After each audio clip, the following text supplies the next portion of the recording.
Dalangin tayo. Mapagmahal namin Diyos sa langit, salamat sa biyaya na makapaglingkod sa iyo.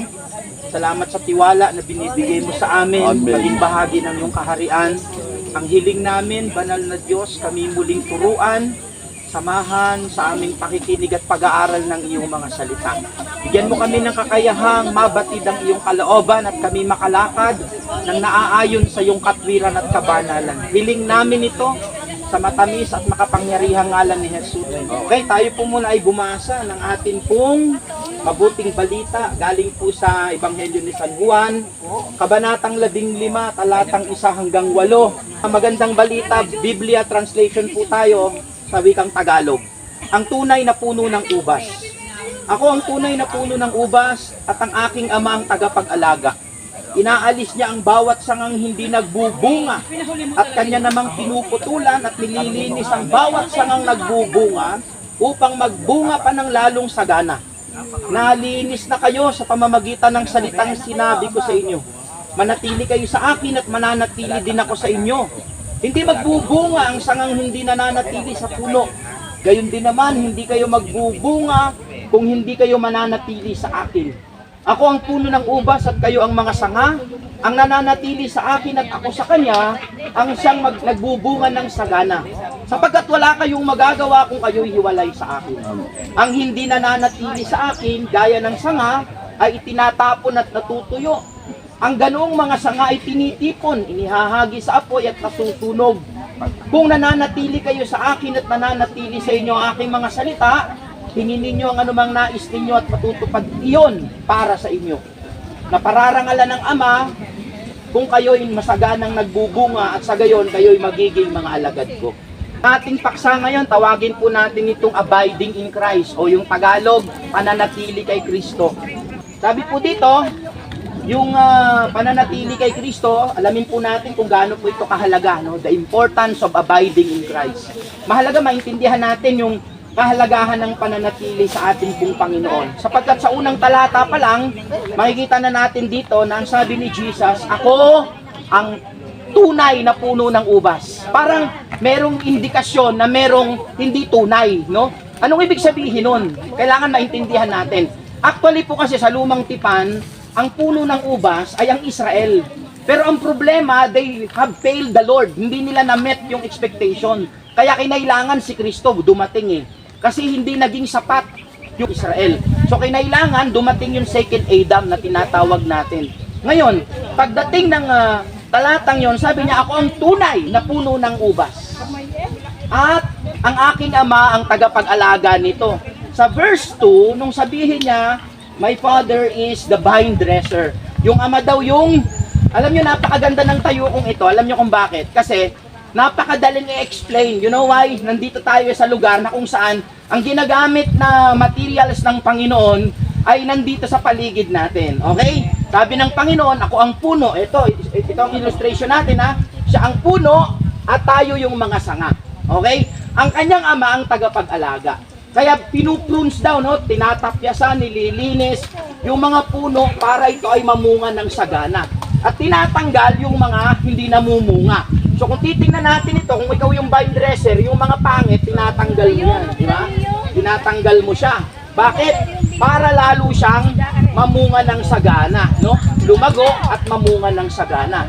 So napakadaling intindihin. Ngayon, sabi ng Panginoon sa verse 3, sabi dito, inaalis niya ang bawat sangang hindi nagbubunga at ang kanya naman pinuputulan at nililinis ang bawat sangang namumunga para lalo pang mamunga ng sagana. Makikita mo yung unang karakter si Jesus, siya yung puno, tapos yung ikalawang karakter yung ama, tagapaglinis, siya po yung nagpuprunes ng mga halamang ito, no? Sabi niya dito sa verse 3, nalinis na kayo. Sa pamamagitan ng mga salitang sinabi ko, ibig sabihin nalinis na pala tayo sa pamamagitan ng mga salita na sinabi ng Panginoon sa atin. Ngayon, sabi dito, yung verse 4, sabi niya, sapagkat hindi kayo makakapamunga kung kayo ay hiwalay sa akin. Ito magandang halimbawa, bro, bitawan mo muna to. Ito, pinutol ko talaga to para makita nyo yung mangyayari sa sanga na wala sa puno, no? Pag yung sanga wala sa puno, ang tendency niya, malalanta, mamamatay, at walang tendency na mamunga yan. Wala ka nakitang sanga na natanggal sa puno na namunga. Okay?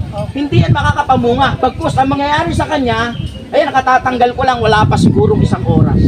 Kapuputol ko pa lang sa kanya, makikita nyo na kaagad yung kalagayan niya. No? Ganyan ang mangyayari sa isang pananampalataya o sa isang mananampalataya na hindi nakakaugnay sa Panginoon. So tinuturuan tayo dito the importance of abiding in Christ, yung kahalagahan ng pananatili natin sa Panginoon. Kasi apart from Him, we can do nothing. Amen. Kaya pagdating ng verse 4, pinapakita yung abiding principle. Ano ba yung principle doon? Kung mananatili ka, mananatili siya sa'yo. Anong ibig sabihin? Binibigyan tayo dito ng Panginoon ng pagkakataon to abide in Him. Kasi hindi naman pwedeng magkasundo ang dalawa, hindi naman pwedeng magsama ang dalawa kung di nagkakasundo. So kailangan makipagkasundo tayo sa Panginoon, di ba? And two walk together except they are agree. Sabihin, kung di tayo makikipagkasundo sa Panginoon, no? Hindi tayo makakapanatili sa Kanya. Gagawa tayo ng sarili nating landas. Yan nga po ang problema. Nakaugnay talaga tayo sa Panginoon. At walang sino mang pwedeng umagaw sa atin sa kamay ng Diyos. Ang problema, ito yung problema. Ito yung pinakamabigat na problema natin. Meron tayong tinatawag na kalayaan. Yung free will natin. Yung free will natin. Kahit sinong demonyo sa impyerno, walang pwedeng umagaw sa iyo sa kamay ng Diyos. Ang problema, pwede kang magdesisyon lumabas sa kamay ng Diyos.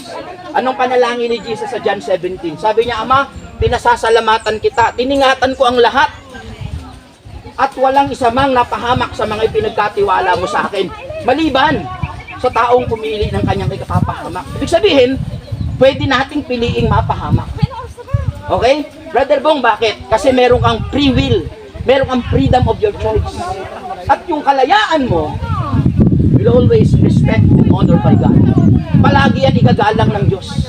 Kahit ayaw ng Diyos, kung ayaw mo, wala siya diyang magagawa. Otherwise, noon pa pinakialaman niya na yung kalayaan mo. Pero hindi niya pinakialaman yan. Kaya kung gusto mong pumarito, nasa sayo. Pero kung gusto mong hindi pumunta rito, nasa sayo pa rin. It's all your choice. Bakit? May free will. Amen po ba? Amen. So kailangan natin makita yung katotohanan na yon, na merong isang napakagandang regalo, pero napakamapanganib pag hindi natin alam gamitin ng wasto. At yan ay ang kalayaan. Okay? Kaya nga tinuturuan tayo ng Bible na yung kalayaan natin gamitin natin sa pagsunod, hindi sa pagsuway. Kasi yung kalayaan ng tao, pwede pala niyang magamit sa pagsuway sa kalooban ng Diyos. Bakit? Malaya siya. Alam niyo, kung ang Diyos lang ang masusunod, wala naman magagawa ang tao. Pero bakit may nagagawa ang tao? Dahil may kalayaan siya na binigay ng Diyos mula pa nung likhain niya ang sanglibutan. Yung freedom, yung free will, binigay niya yan sa tao. At hindi niya yan papakialaman. Dahil gusto rin ng Diyos na kung maglilingkod ka, magmamahal ka, desisyon yan. Hindi ka napilitan. Amen ba? Amen. Okay, verse 5 tayo. Sa verse 5, sabi ni Jesus, I am the vine, and you are the branches. Ngayon, only those who remain in Him could bear fruit, for you can do nothing apart from Him. Totoo naman. Anong magagawa ng sanga? Anong magagawa ng sanga kung nakahiwalay siya sa puno? Pero hindi niya ito puno, sabi ito eh. Yun yung puno niya. Madre cacao, no? But what I'm trying to say, wala itong magagawa kung ito ay hiwalay dun sa puno na yun. Ngayon, hiniwalay ko na siya. Wala na siyang magagawa. Kundi mamatay, matuyo, at ang susunod na gagawin, Tatapon, susunogin. masusunog siya doon.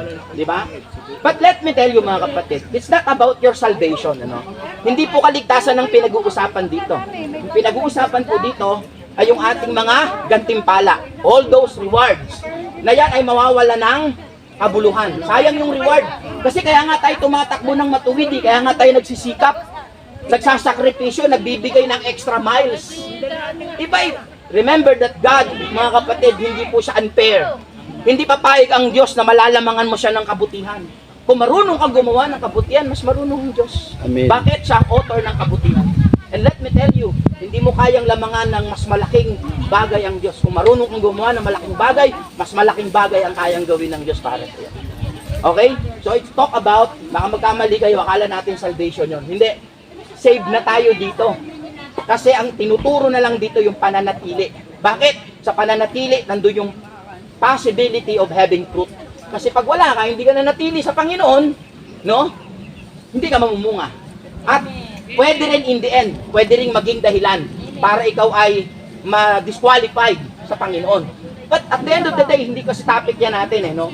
Walang pwedeng preacher, walang pwedeng pastor makapag-judge sa atin kung ligtas ba tayo o hindi. Hindi natin trabaho yan. Kasi trabaho ng Diyos ang pagliligtas. Amen. It's not the role of any human person. Hindi yan trabaho ng tao yung magligtas. Trabaho yan ng Diyos. Kaya kung akala mo, ikaw ang dahilan kaya naligtas yung tao, mali yun. Dahil hindi tayo tagapagligtas. Okay? Tayo ay mga manggagawa, katiwala, mga lingkod tayo. Alright. So ngayon, yung verse 6 natin, yung sabi dito, yung mga hindi raw namumunga, pinuputol. Okay? Pinuputol. Yung kanina naman, nililinis yung mga namumunga para lalong mamunga ng sagana. Yung danger of not abiding believers, sabi doon, at tinatapon at natutuyo. Gayon nga ang mga sanga, pag itinapon, inihagi sa apoy, nasusunog. Para bang waste yung yung lahat ng mga ginagawa mo, na-waste. Bakit? Kasi hindi ka na natili. Marami kasi tayong tendency, akala mo naglilingkod sa Panginoon. Okay, nandyan. Pero ang totoo, wala naman talagang relasyon sa Diyos. Ang kailangan mo kasi doon, yung abiding, yung relationship, nakaugnay Pwede kasi nandyan ka, physically present ka, pero yung relationship mo absent. Pwedeng ganun Kaya nga dito dapat pinag-aaralan natin, ini-evaluate natin yung mga sarili natin. Ako ba ay nasa Panginoon, nasa focus pa rin ba ako?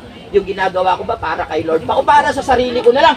Kasi people have tendency, kahit mga manggagawa pa yan, kahit sino ka pa, may tendency ka. May tendency magbago damdamin mo. Pwedeng gawin mo yung bagay para sa Panginoon, pero para sa sarili mo.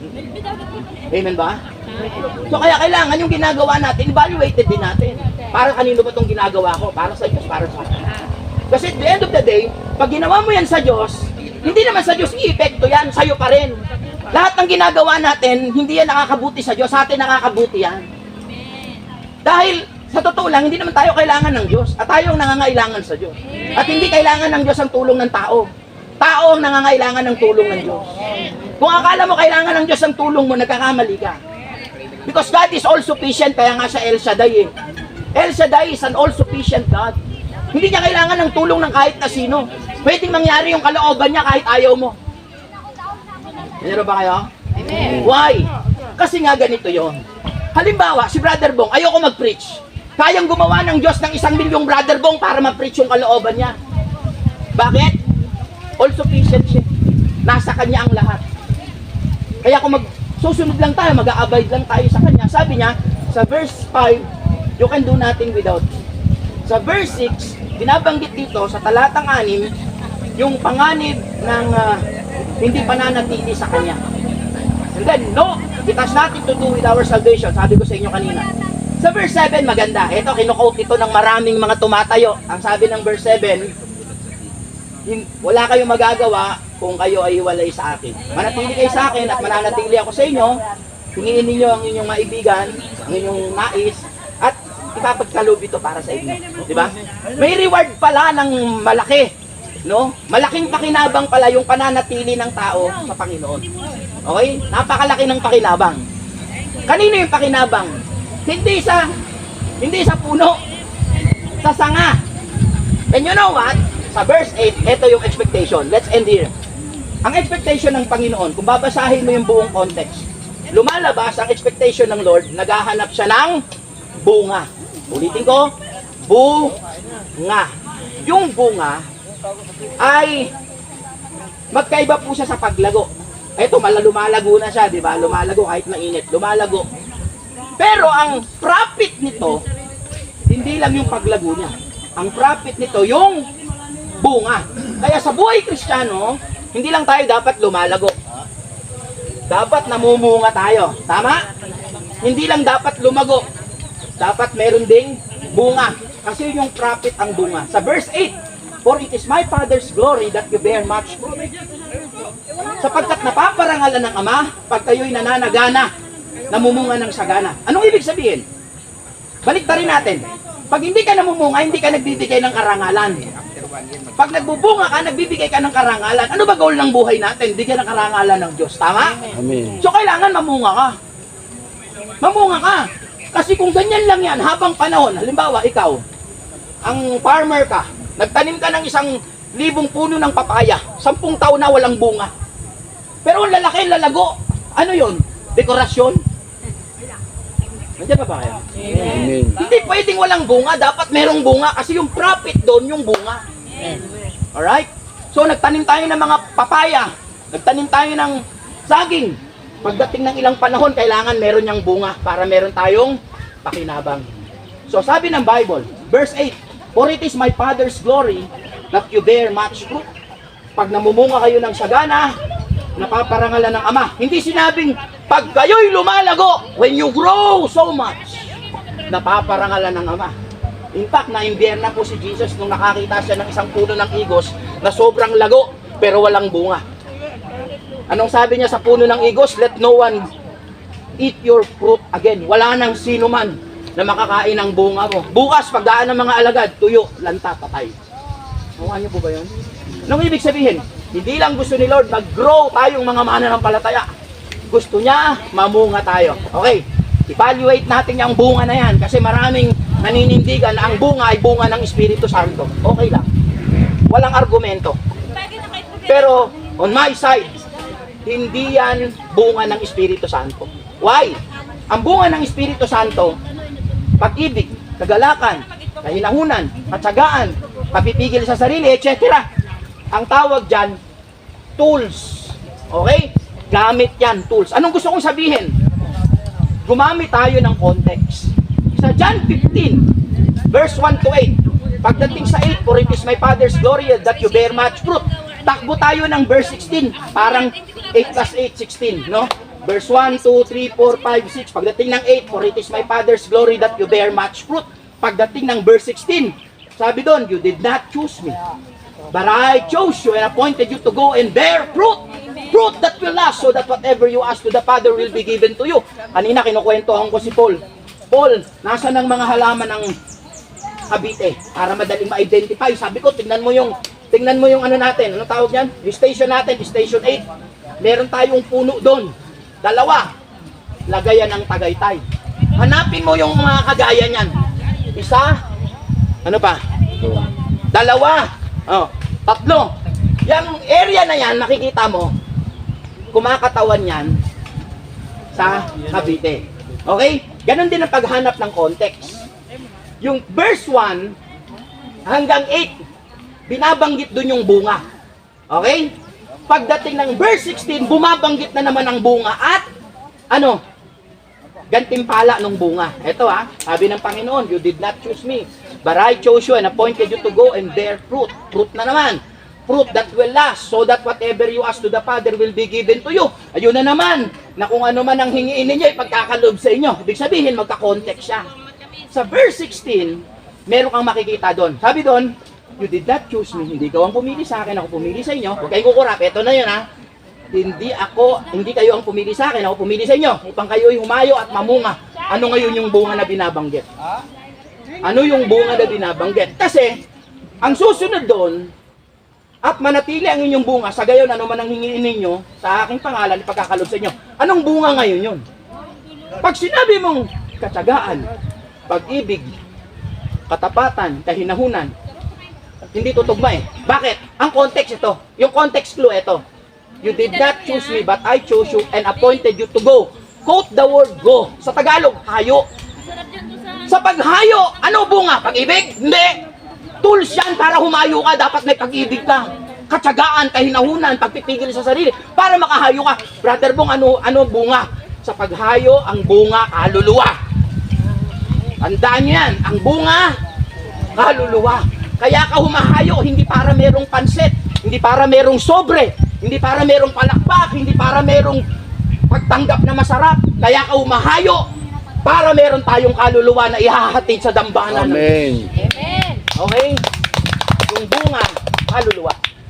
Upang kayo'y humayo at mamunga. Ang bunga ng hayo, kaluluwa. Yung pag-ibig, katsagaan, kahinahunan, tools yan. Kasi kung wala ka niyan, may pag-ibig ka, hayo ka. Posible yun. Hindi mo kaya yun. Kailangan meron kang pagpipigil sa sarili. Titiisin mo yung mga ugali ng mga pupuntahan mo. Meron kang kahinahunan, na kahit nag-aaway na, love pa rin. Di ba? Oh, meron kang pag-ibig, meron kang katapatan, na kahit na hindi sila tapat, tapat ka pa rin. Tools yun. Gamit. Yung bunga na yun ng Espiritu, gamit yun. Pero ang bunga talagang hahanapin dyan ng Panginoon pagdating ng panahon. Ano? Kaluluwa. Soul winning. Soul winning yan. Kaya pagdating doon sa Matthew 28, yung huling habili ng Panginoon bago siya, umakyat sa kanyang luklukan, sabi niya, "Go ye therefore and make disciple of all nations, baptizing them in the name of the Father, Son, and the Holy Spirit, teaching them of all that I commanded you. Lo, I am with you always till the end of time." Kaluluwa. Amen? Amen. Kaya magandang tanong sa atin dito, may bunga na ba talaga tayo? Kaluluwa yan. Baka naman yung bunga na yan, hindi pa tumutubo, asawa mo, anak mo, magulang mo, kapatid mo, mga kaanak at mahal mo sa buhay, mga taong nilagay ng Diyos sa impluensya mo, pero wala kang ginagawa. Hello. Pag tinitingnan ko yung gospel na yan, it talks about the mission. Sabihin nyo, mission. Mission. Lahat tayo merong mission, tama? Amen. Kristiyano ka, ligtas, at alam mong merong kang mission, hindi ka nagmi-mission, ang tawag sa'yo, konsumisyon. Okay? So, wag tayo magpa-konsumisyon, mag-mission tayo. Maraming salamat sa Panginoon, nawa na pagpala tayo. Saglit tayong yung ko, manalangin. Ama naming banal na makapangyarihan sa lahat. Salamat sa mga salitang punong-puno ng paalala, malasakit at pagmamahal sa amin. Patuloy mo kaming samahan, ingatan, na sa amin pong paghayok, sa amin pong pagpapagamit sa iyong kaharian. Lord, bigyan mo kami ng kakayahan, magampanan namin yung mga pinagkatiwala mo sa aming mga balikat. Maparangalan ka, madakila ka, maluwalhati ka nawa sa aming mga buhay. Amen. Sa iyo ang lahat ng karangalan, magpakailanman. Sa ngalan ni Jesus. Linisin mo ako, O Panginoon. Linisin mo, Jesus, bawat sulok ng pusong ito. Pintig nito'y luhat daing, tanging sa'yo lamang inihain. Linisin mo, Lord.